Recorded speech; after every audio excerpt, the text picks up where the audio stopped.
Magandang araw po. Sana po ay nasa mabuti kayong kalagayan. Ako po ulit si Obet.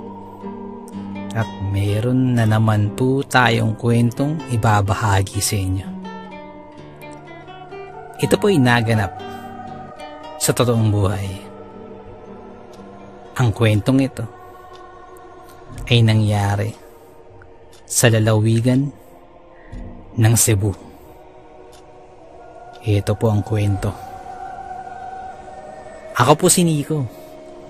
At ang ibabahagi ko pong kwento ay naganap sa aming probinsya. Ito po ay matatagpuan sa timog kanlurang bahagi ng lalawigan ng Cebu. Hindi ko na lamang po babanggitin ang eksaktong lugar dahil baka biglang katakutan ang aming lugar.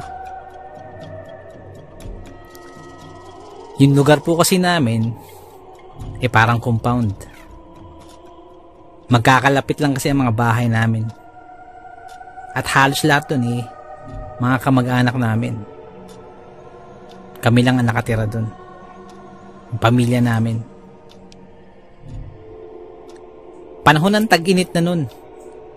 At nagkataon din na pauwi ang aking mga pinsan dito sa Pinas, galing ng ibang bansa. Ako yung malapit nga sa aking mga pinsan kahit nagkalayo-layo kami. Kasi lumaki din naman kaming halos sabay-sabay. Kami yung mga magkakalaro ng mga bata pa kami. Bago pa man sila lumipat pa ng ibang bansa. At isa sa aming mga hilig na gawin pag nagkakaroon ng pagkakataon, magkatapok-tapok, magkwentuhan ng mga nakakatakot. O kahit yung mga napanood namin mga horror movies, pinagkakwentuhan namin yan. Kapag nagkakakwentuhan kami ng mga pinsan ko tungkol sa mga nakakatakot, aminado ako talaga yung pinaka matatakotin. Kaya lalo pa nila akong tinatakot. Mahilig din kami magbiruan. Yung parang prank, ginagawa namin yun sa isa't isa. Meron pa nga isang beses na halos buong araw akong tulala sa sobrang nervyos ko. Dahil ginawa nila ako ng prank. Kaya naman sa muli nilang pagdating, excited na talaga ako. Dumating yung araw nung pagbalik nila dito sa probinsya namin. Kahit maikling baksyon lang yung gagawin nila. Isang linggo bago ang kanilang pagdating, naghahanda na din ang mga magulang ko para sa kanila. Yung mga dati nilang bahay dito sa compound ay isa-isa na naming nililinis at inaayos. Matagal-tagal din kasing nabakante ang mga to. Simula nung sila nag-abroad. Simula kasi nung umalis sila papuntang ibang bansa, hindi na rin pinatirhan sa ibang tao yung bahay nila. Bukod na lang kung merong magbabakasyon din na iba pa naming kamag-anak. Sa mga pinsan ko, ang pinakamalapit sa akin ay si Tong. Magkaedad lang kami yan Kaya naman lagi kaming napagkakamalang kambal. Kasi nga mga bata pa kami, pinagpaparehas ng mga nanay namin ang aming mga suot.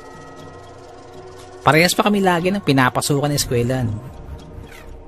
Talaga namang magkasundo kami, lalo pagdating sa kalokohan.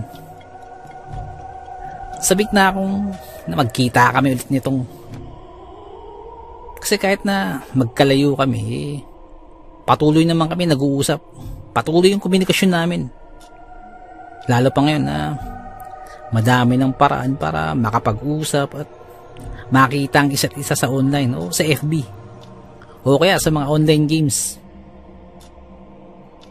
Napag-usapan na din namin itong na kung ano yung mga aktibidades namin o yung mga gagawin namin dito pagdating nila.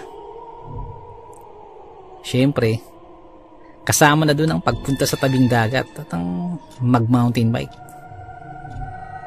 Isa kasi sa mga bagay na kaming dalawa lang na nag-i-enjoy. Yung iba kasi naming pinsan, hindi marunong mag-bike. Yung iba naman, ayaw dahil nakakapagod daw. Isang araw bago dumating sila tong dito sa probinsya, pinagbantay ako nila lola sa tindahan niya. Kailangan kasi nilang mamili ni nanay sa bayan at walang magbabantay ng tindahan. Kung hindi nyo po na itatanong, medyo malaki po ang aming compound. At sa gawing unahan, ay nandun yung tindahan ni lola. Nakahiwalay ito sa bahay ni lola pero nasa harapan lang. Ngunit, yung papunta dun medyo pataas. Yung compound namin, may mga punong matagal nang nandirito. Yung iba'y malalaki. Ako lang mag-isa ang magbabantay ng tindahan. Meron naman nung makakasama. Siya si Manang. Siya yung kasambahay namin. Pero siya ang nagbabantay sa loob ng bahay ni lola. At dahil sa matatakotin nga ako, kahit na may araw pa, ayokong pumayag magbantay. Kaya nagsabi ko, Nay, ayokong magbantay ng tindahan. Sama na lang ako sa inyo. Tulungan ko na lang kayo magbuhat ng mga dadalhin nyo. Sabi ko. Nang biglang sumabat si lola. Ay, tumigil ka. Kulang pa yung kita ko ngayong araw. Sabay talikod at akmang aalis na sila nanay. Kaya napabuntong hininga na lang ako at naisip ko na nandyan naman si Manang na pwede ko magpasama sa kanya mamaya. Nung magpapasama na ako kay Manang, nakita ko namang abala din ito sa mga labahin. Kaya wala na akong magawa, kundi ako na yung tumao sa tindahan. Buti na lang at mayroong maliit na TV si lola dito sa tindahan niya. Meron din akong ibang pwedeng paglibangan habang nagbabantay. Binaksan ko lang din yung pinto ng tindahan para kung ano man makakatakbo ko agad. Nang ilang sandali pa, may bumili sa tindahan. Siya si Manong Nanding. Si Manong Nanding ay kilalang albularyo sa lugar namin. Pero matagal na siyang hindi nanggagamot. Dahil daw sa naging karanasan niya sa huli niyang ginamot. Di umano namatay daw ang tao na huli niyang ginamot dahil sa kanya. Kesyo, baka siya daw aswang o mangkukulam at hindi talaga manggagamot. Pero ang lola ko hindi naniniwala doon. Magaling daw na manggagamot yun, si Manong Nanding. At saksi siya doon. At kahit kaming dalawa nitong, alam yun dahil yung mga bata pa kami, nagpapagamot din kami kay Manong Nanding. Maayong hapon, iho, meron ka bang asin dyan? Yung tagpiso lang. Ay, opo, meron po. Sabi ko naman, sige, bigyan mo lang ako ng 5. Napapansin kong pasipat-sipat si Manong sa tindahan. Kaya, dali-dali ko na rin kinuha yung asin at iniabot sa kanya. Eto na po, Manong Nanding, 5 piso lang po. Salamat iho. Bago pa umalis si Mang Nanding, nagsalita muli ito. Nico, iho, lagi kang magdadasal ha. Alagaan mo yung katawan mo. Kumain ng masustansya Gamitin mo na din ito. Merong kinuha si Manong Nanding mula sa kanyang kwintas na nakasabit sa kanyang liig at iniabot sa akin. Nakabalot ito sa tela at halos sinlaki lamang ito ng piso. Huwag mong bubuksan yan, ha. Yan ang magiging proteksyon mo. Dalhin mo lang kahit saan ka magpunta. Wika pa ni Manong Nanding. Hindi ko alam kung anong mararamdaman ko noong mga oras na yun. Alam ni Manong Nanding na matatakotin ako. Pero sa pananalita niya kanina, nagkaroon ako ng lakas ng loob. Yung parang pakiramdam ko maliligtas ako. Yung parang ganun ba? Kaya sumagot na lang ako na, salamat po, Manong. Matapos yun, umalis na si Manong Nanding. Pero hindi pa din nawawala sa isip ko ang mga sinabi sa akin ni Manong Nanding. At sa kakaisip hindi ko na nga napansin na mayroon na palang bumibili. Malapit na magtakip silim at wala pa din sila nanay at lola. Ayoko namang abutin ng gabi dito sa tindahan ng mag-isa. Kaya naman naisipan kong isara na lamang ang tindahan. Habang nagsasara, nagliligpit na rin ako ng mga kalat sa tindahan. Nang parang meron akong napapansin sa gilid ng aking paningin. Parang may dumadaan. Ngunit binaliwala ko lamang at pinagpatuloy ko ang paglilinis. Nang may mapansin na naman akong dumaan. May parang dumaan sa labas ng pintuan ng tindahan. Kaya tumingin ako doon banda kung saan ko nahagip yun ng aking paningin. Lumapit ako sa pintuan ng tindahan at dahan-dahan kong sinilip ang labas. Pagkasilip ko ay wala akong nakita. Padilim na ng padilim paligid. Hudyat na magtatakip silim na. Kaya inisip ko na baka si Manang lang yun. O kaya baka sila lola at si nanay na yun. Baka nakabalik na sila. Kaya nagmadali na akong isara yung tindahan. Pagkasara ko ng tindahan, dumiretso agad ako sa bahay nila lola para salubungin sila lola at nanay. At syempre, para kunin yung aking pasalubong. Pagpasok ko ng bahay, nakapatay pa ang ilaw. Hudyat na walang tao. Ang bukas lamang ay ang bandang kusina at yung nasa banyo. Kaya nagtaka ako. Tinawag ko sila lola at nanay. Wala pa. Hindi pa dumarating. Sagot naman ni Manang sa akin. Kaya sinundan ko ang boses at nasa banyo pa pala si Manang at hindi pa tapos maglaba. Manang, nasa labas ka ba kanina? Kasi daan ka ng daan Parang nahihilo nga ako sa iyo Tanong ko kay Manang. Ha? Nandito lang naman ako buong araw. Naglinis ako. Kung lumabas man ako nasa likuran lang din ako dahil dyan lang ako nagsasampay. Hindi ako naniwala sa sinabi ni Manang kaya agad akong pumunta sa likod ng bahay.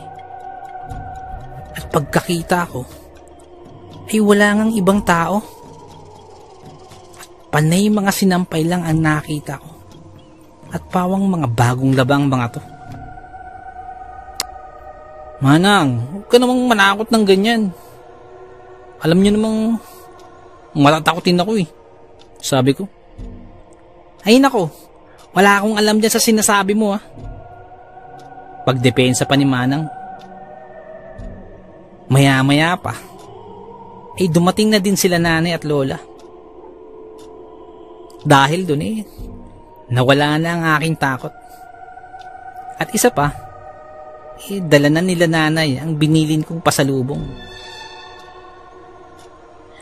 Nung gabing din yun, ay naikwento ko kila lola yung tungkol sa pag-uusap namin kanina ni Manong Nanding. Sundin mo yung kung ano man ang sinabi at binigay niya sa'yo. Proteksyon yun sa'yo sa kahit anong kapamakan, sabi pa ni lola. Opo la, sagot ko naman.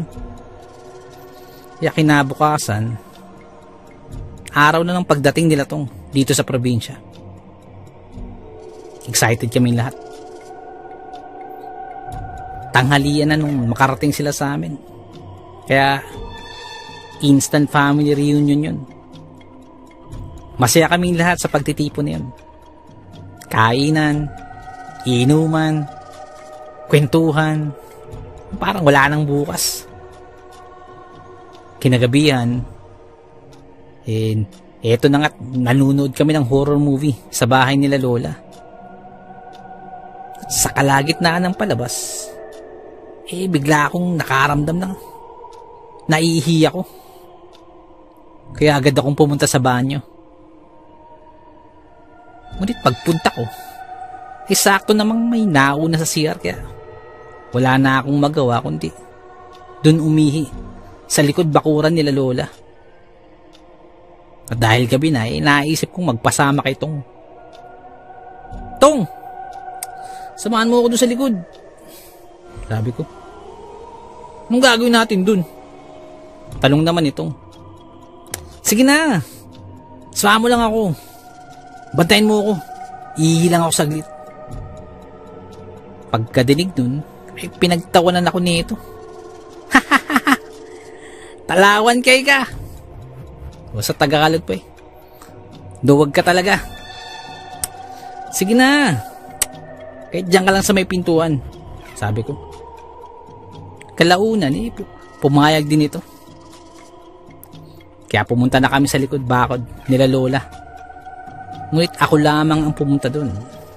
Si Tong, nandun lang sa pintuan nila lola. Dun siya naiwan.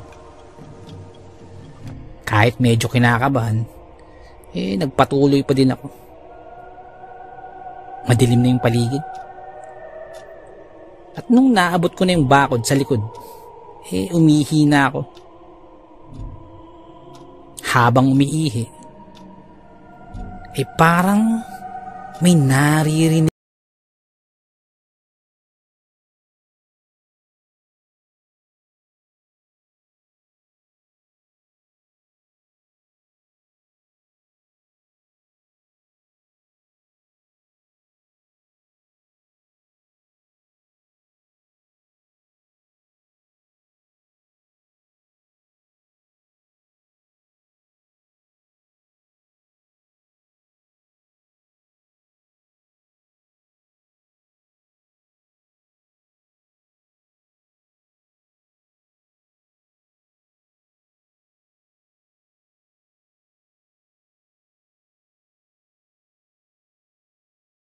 Ngunit wala na akong nakita. At nang tumingin ako sa likod, naroon naman si Tong na nag-aantay sa may pintuan. Kaya inisip ko na lang na baka aso lang yun o pusa. Agad-agad akong umalis dun sa kinatatayuan ko at bumalik papunta sa bahay nila lola. Habang pabalik sinigawan ko si Tong. Siraulo ka! Naninitsit ka pa kanina. Muntik nang umurong yung ihi ko Biro ko pa sa kanya. Anong naninitsit? Hindi nga ako nakatingin sa'yo Yan. Hala ka. Nagtabi-tabi ka ba dyan? Mamaya may naihiyan ka na dyan ng mga kakaibang nilalang. Sabi pa nitong na parang nananakot pa yung boses nito. Kaya naman medyo nabother pa ako. Kaya sinabi ko na lang sa kanya na, Siraulo! Tanga! Di nga ako yun. Baka mga pusa lang yun. Saka guni-guni mo lang yung sit-sit na yun. Sabi pa nitong. Pagkasabi nun, bumalik na kami sa loob. At tinapos na namin yung palabas. Pero pagkabalik, parang wala na akong gana pa. Parang tinamad na ako makipagkwentuhan at makihalubilo sa mga pinsan ko. Pagkatapos nun, natulog na ako. Kinabukasan ng umaga, parang sumama yung pakiramdam ko. Para akong may trangkaso. Siguro baka nakasobran lang sa nainom ko kagabi. Kaya naman, kahit na ganun pinilit ko pa din na bumangon at makipag-usap at makipagkwentuhan sa mga pinsan ko. Lalo pat plano namin na mag-mountain bike nitong nung araw na yun. O ano na? Tuloy ba tayo? Parang namumutla ka. Okay ka lang ba? O may hangover ka pa ata? Tanong naman itong. Medyo masama nga yung pakiramdam ko Pero kaya naman siguro yan. Sabi ko. Oo sige. Handa ko lang yung bike natin Kaya lumabas muna si Tong at kinuha yung mga bisikleta namin. Habang inihahanda at chinecheck nitong yung bike, humiga muna ako sa sopa. Kasi nga parang ang bigat ng katawan ko. At di ko na malayan na nakatulog na pala ako. Nagising na lamang ako na mayroon ng basang bimpo na nasa noo ko. Kaya parang naalimpungatan ako. Kasabay nun naalala ko din na magbabike nga kami nitong. Pagkagising ko, nakita ako agad si nanay. Nay, anong oras na? Asan si Tong? 3:00 na ng hapon. Hindi na din tumuloy si Tong. Andun siya sa bahay nila. Nagulat siya kanina nung hinihila ka niya para bumangon Sobrang init mo daw. At yan, nalagnat niya nga. Paliwanag ni nanay. Ilang sandali pa, nagsalita din si Lola. Nasaan ba yung binigay sa'yo ni Nanding? Tanong ni Lola sa akin. Nakalimutan ko na po kung saan ko nailagay. Ay, lintik kang bata ka. Sabi ko siya, sundin mo lahat ng sinabi ni Nanding Yung binigay niya sa'yo, protection mo yun. Ayan, nagkasakit ka tuloy. Sermon ni Lola sa akin Alam ko nag-aalala din. Parang naiwan ko po sa tindahan. Teka, hahanapin ko po. Kukunin ko po muna. Sabi ko para hindi na magalit si Lola sa akin. Paglabas ko, siya namang pagpasok nitong sa bahay. Oh, okay ka na ba? Magbabike na ba tayo? Tanong nito. Medyo okay naman Teka lang, may kukunin lang ako sa tindahan ni Lola. Pilit kong inaalala kung saan ko nilagay yung maliit na bagay na yun. Habang iniisip ko, naghahanap-hanap na ako dun sa loob ng tindahan ni Lola. Makalipas ang ilang minuto ng paghahanap, nakita ko na din sa wakas. Nasa ilalim lang pala to ng lamesa na pinapatungan ng TV ni Lola. Nasa may sulok na banda. Buti na lang din at hindi pa naitapon o naiwalis palabas. Pagkatapos nun agad-agad akong lumabas. Ngunit pagkalabas ko ng pinto ng tindahan ay may nakita ako. Tumambad sa aking harapan ang sobrang itim. Sobrang itim nito na parang anino. Ngunit hugis tao. Nang tiningnan ko pataas, wala akong makitang muka. Nakatayo lang ito sa harap ng bahay nila Lola. At pakiramdam ko sa akin siya nakatingin. Kahit na wala siyang mata. Ramdam na ramdam ko ang mga tingin nito. Hindi ako makagalaw sa kinatatayuan ko. Biglang nanlamig ang buong katawan ko, napatitig at napanganga na lamang ako. Hindi ako makapaniwala sa nakikita ko. Habang tinititigan ko, ay pakiramdam ko ay papalapit ito nang papalapit sa akin. Pero bago pa ito tuluyang makalapit sa akin, ay naririnig ko ang boses ni nanay. Nico, anong ginagawa mo dyan? Bakit di ka pa pumapasok dito sa loob? Naririnig ko si nanay. Ngunit nakikita ako din na papalapit ang nilalang na ito sa akin. Pero hindi ko magalaw ang aking katawan. Hawak ko lang yung bagay na binigay sa akin ni Manong Nanding. Naririnig ko na parang natataranta na si nanay at tinatawag si Lola.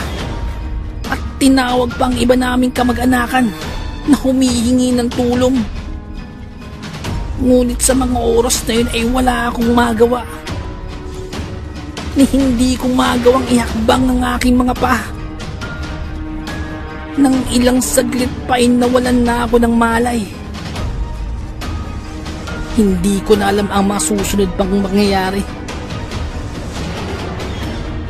Nagising na lamang ko ng isang umaga. At pinapalibutan ng aking lola, ni nanay, at ni Manong Nanding. At nandun din ang iba pa naming kamag-anakan. Mayroong mga salitang binibigkas si Manong Nanding na hindi ko naiintindihan. Pero dinadasalan ako nito. Pero di ko na yun iniintindi. Kasi ramdam ko pa na nahihilo pa ako. Ilang minuto pa ay natapos na si Manong Nanding.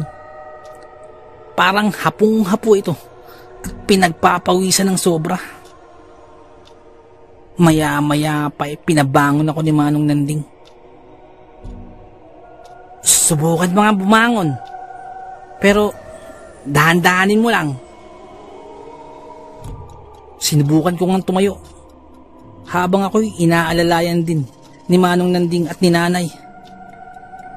Si Lolo naman ay nasa tabi lang nakaupo at may hawak na rosaryo.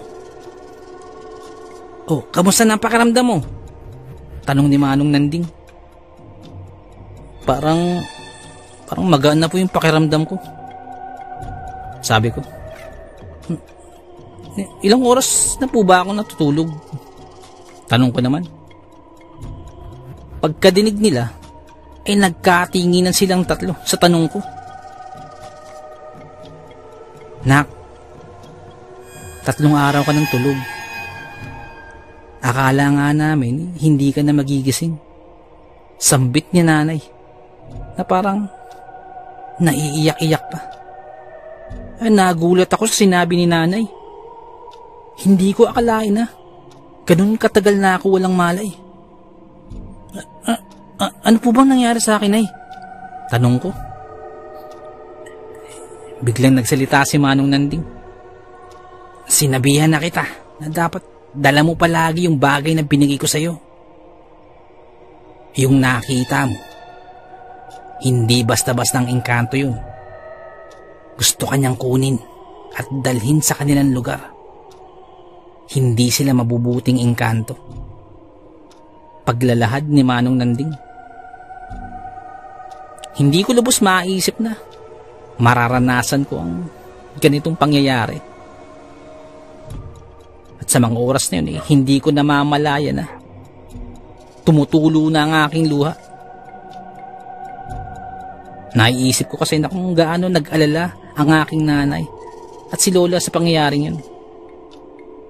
Buti na lang at ipinatawag ako agad ng iyong Lola. 3 araw na din akong sumusubok na pagalingin ka. Awa ng Diyos at nalabanan mo din ang masamang engkanto na yun. Sabi pa ni Manong Nanding. Bakit po kaya ako yung puntirya ng engkanto na yun? Tanong ko naman kay Manong Nanding. Marahil ay nakita nilang yung kahinaan ng loob. Kaya naalala mo nung sinabihan kita na lagi magdadasal. at lakasan ang pananampalataya sa Diyos.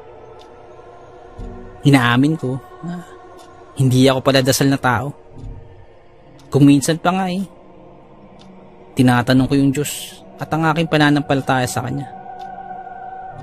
Pero naniniwala naman ako sa Diyos. Kaya pagkatapos ng pag-uusap namin yun, lumabas na ako ng kwarto at nakita kong andun lahat ang aking pinsan. Ang unang yumakap sa akin at sumulubong ay si Tong. "Nuna, kala ko mamamatay ka ni." Pabirong sabi nito sa akin. Pagkatapos naman yun, parang balik na kaming lahat sa normal at nag-aasara na. Yung binigay sa akin ni Manong Nanding, ginawa kong kwintas. Para hindi ko na ito makakalimutan dalhin saan man ako magpunta. Simula din nun sinubukan ko din na magdasal ng mas madalas. Hindi siguro ng kasing dalas ng kay Lola, pero mas panatag ang loob ko ngayon at masasabi kong mas ramdam ko na mas malakas ang aking pananampalataya sa Diyos ngayon. Napakahiwaga ng ating mundong ginagalawan.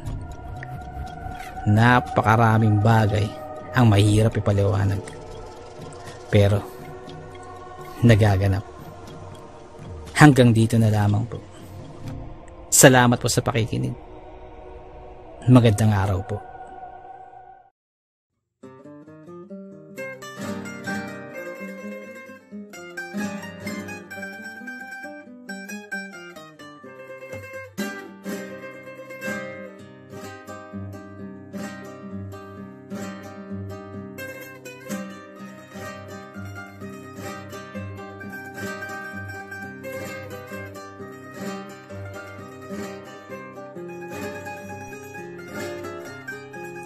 Nais ko lamang pong magpasalamat sa lahat po ng sumusuporta sa ating channel, sa lahat po ng ating mga subscribers, sa lahat po ng ating mga listeners, mga silent listeners po, mga OFW listeners mula po sa iba't ibang panig ng mundo. Maraming salamat po sa pagsuporta po sa ating channel. At sa mga nagpadala po ng kwento, maraming salamat po. Ganun din po sa mga writers po natin na tumutulong sa ating channel. Maraming salamat po. At kung hindi po kalabisan, baka pwede pong please don't skip ads po. Napakalaking bagay po sa atin. Napakalaking tulong po sa ating channel. At paki-like na rin po ang ating mga videos para po dagdag po sa algorithm po sa ating channel para lalo po nating mapalaganap ang ating channel. Maraming salamat. Kumari din po, pwede pong paki-share po. Maraming salamat po. Nais ko lamang pong i-shoutout si Ma'am Amalia Floresca. Shoutout po sa inyo. Kay Boss Kuya Bods, shoutout po sa inyo, boss. Happy birthday po kay Ma'am Jacqueline Espino on April 29. More birthdays to come, more blessings and good health. Shoutout po sa inyo, ma'am. And shoutout din po kay Boss Marcelino Lumaya. Shoutout po sa inyo, boss. Shoutout din po kay Boss Jesse Manresa at sa misis po ni Boss Jesse. Shoutout po sa inyo. Maraming salamat po sa pakikinig. Nais ko lamang pong i-shoutout si Boss Malvin Esguera at si Boss Ronaldo Esguera. Shoutout po sa inyo. Shoutout din po sa Manhattan Hamburger and Restaurant dyan po sa may Bucandalia, Imus, Cavite. Shoutout po sa inyo. Maraming salamat po sa pakikinig. Nais ko lamang pong i-shoutout sa mga taga Muntinlupa po dyan, kay Boss Rolly, kay Boss Alan, kay Boss Ramil, kay SG Pampelo, Gomez, Reyes, at sa Cuerdo family from Albay. Shoutout po sa inyo dyan. Maraming salamat po. Happy listening to Villanes family, especially kay Lisa, Eric, Vani, Eddie, at kay Tandang Elena Villanes ng Bacolod from Boss Evans. Shoutout din po kay Boss Malvin Esguera, boss. Shoutout po. Shoutout din po kay Boss Beshin 6045. Shoutout po sa inyo. Maraming salamat po sa pakikinig. Nais ko lamang pong i-shoutout Si Ma'am Dalisay Concepcion, shoutout po sa inyo, ma'am. Nais ko lamang pong i-shoutout si Boss Jimmy Kua. Shoutout po sa inyo. Maraming salamat po sa pakikinig. At shoutout din po sa may Samahang Maralita, sa mga tagapakinig po dyan. Maraming salamat po.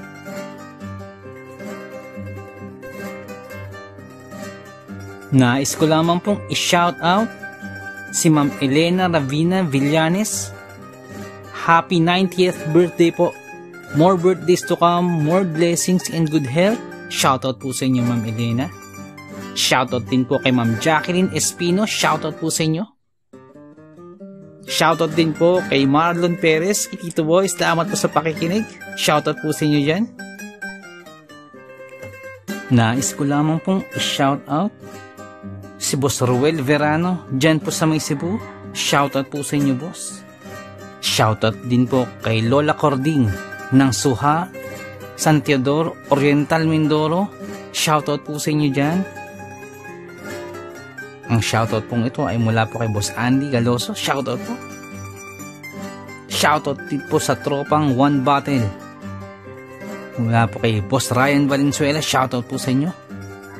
Kay Boss Biloy Sevilla, kay Boss Raul Manderegma, kay Boss Rundi Espiritu, Boss Oliver Sotel, Boss Nonoy Panesan, Boss June Lloyd de Los Angeles, Boss Stephen Sevilla, Boss CJ Calicot, kay Boss Reynante Escuña, kay Boss Sam Tayas, kay Boss Doc Cesar Eusebio.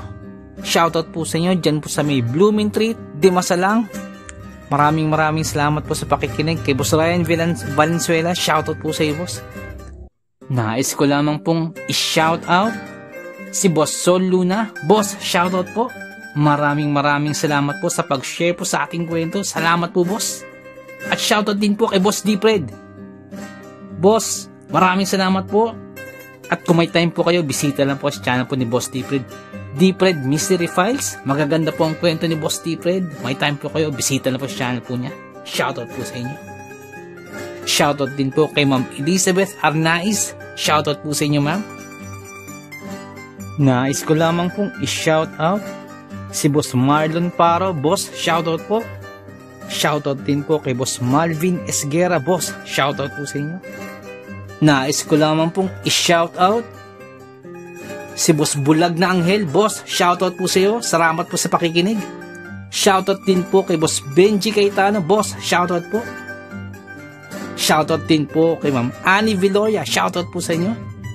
Kay Ma'am Annabel Apruebo. Shoutout po. Kay Boss Baby Langka. Shoutout po sa inyo. Shoutout din po kay Ariando Tamor. Kay Boss Christian Ed.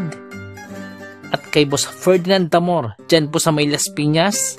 Shoutout po sa inyo. Ang shoutout po ito ay mula po kay Boss Chris. Shoutout po.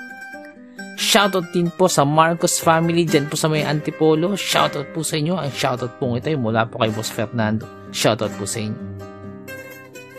Shoutout din po kay Ma'am Annie Viloria. Kay Boss Baby Langka. Shoutout po sa inyo. At kay Ma'am Annabel Apruebo. Shoutout po sa inyo dyan. Shoutout din po sa King Solomon Game Farm dyan po sa may Tawid, Maasin City, Southern Leyte. Shoutout po sa inyo. Shoutout din po kay Ma'am Rosie de Mesa. Ma'am, shoutout po. Shoutout din po kay Boss Real Mix Vlogs. May time po kayo, bisita na po ang channel po ni Boss Real Mix Vlogs. Shoutout po sa iyo, boss. Shoutout din po kay Ma'am Julie Roel, kay Ma'am Raquel Punsalang, Ma'am Melania Roel. Shoutout po sa inyo. Sa family niyo po, shoutout po. Boss Loreto Ihaan Jr., shoutout po. Sir Ron Pilapi, dyan po sa Kentucky, shoutout sa iyo. Boss Liay Estoque, shoutout. Boss Edison Velasco, shoutout. Boss Rodney TV, may time po kayo, bisita na po channel po ni Boss Rodney TV. Vlogs niya po sa mountain bike. Shoutout din po kay Boss Red Rosal. Nag-livestream po si Boss Red every Wednesdays, Fridays, and Sundays. May time po kayo, bisita na po sa channel niya. Boss Lady B 73 dyan po sa Texas, shoutout po. Boss Ed Uy, shoutout po. Boss Dimples Yumi, boss, shoutout sa iyo, boss. Ma'am Liza Arcega, shoutout po. Ma'am Ivy Standian, shoutout po. Boss Rochelle Abillar, may time po kayo bisita ng channel ko. Rochelle Abillar po. Ma'am Melanie Passion, shoutout. Ma'am Milagrosa Lok, shoutout. Boss Nonoyski, shoutout sa boss. At yung BFF pala ni Ma'am Jane, si Boss Hershey, shoutout sa'yo. Boss Miles, shoutout po. Boss Lord Olivar, shoutout po. Boss Rexy Ann, shoutout po. Boss Jesse Joshua Castillo, shoutout. Ma'am Maya Flores, shoutout po. Boss Queenie, shoutout po.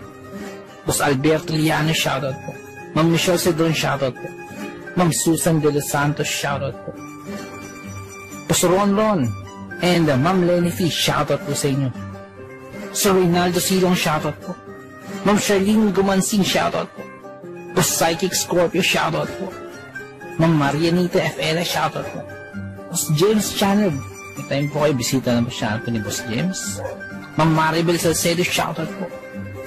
Boss Vinci Maya, boss, shoutout po. Boss Leonardo Manalo, shoutout po.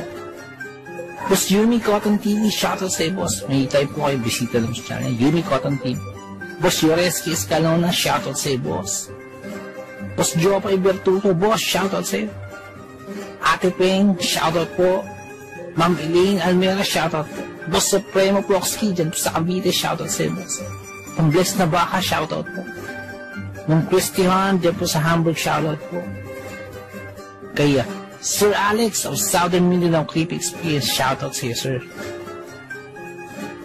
Boss Jimmy Pandong, shoutout po. Kay Tata Estong Nestor Bauyon, dyan po sa London, shoutout po. Ma'am Mary Asilar, shoutout po, dyan dito sa UK. Boss Edward Maliling, boss, shoutout po. Boss Raymond Glover, shoutout sa iyo, boss. Ma'am Eliza Miguel, shoutout po.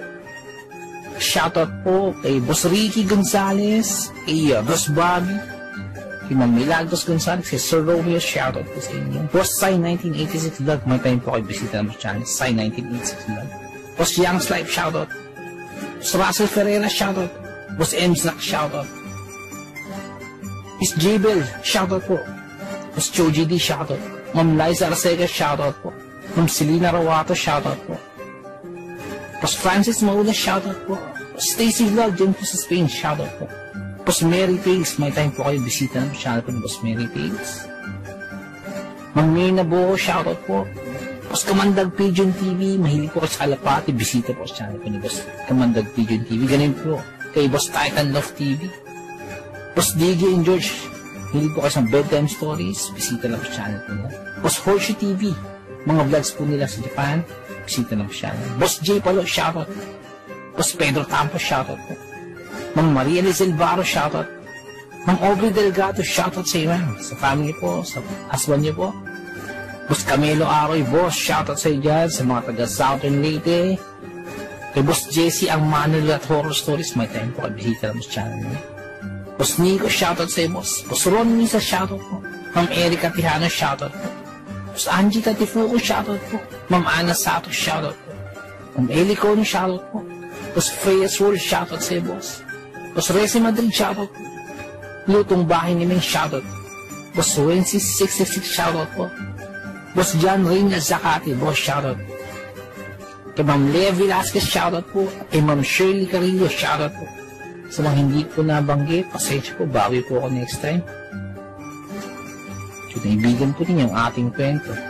Pakihit lang po ang like button, pati din po subscribe. Pakiclick na rin po ang notification bell para updated po tayo sa ating mga kwento.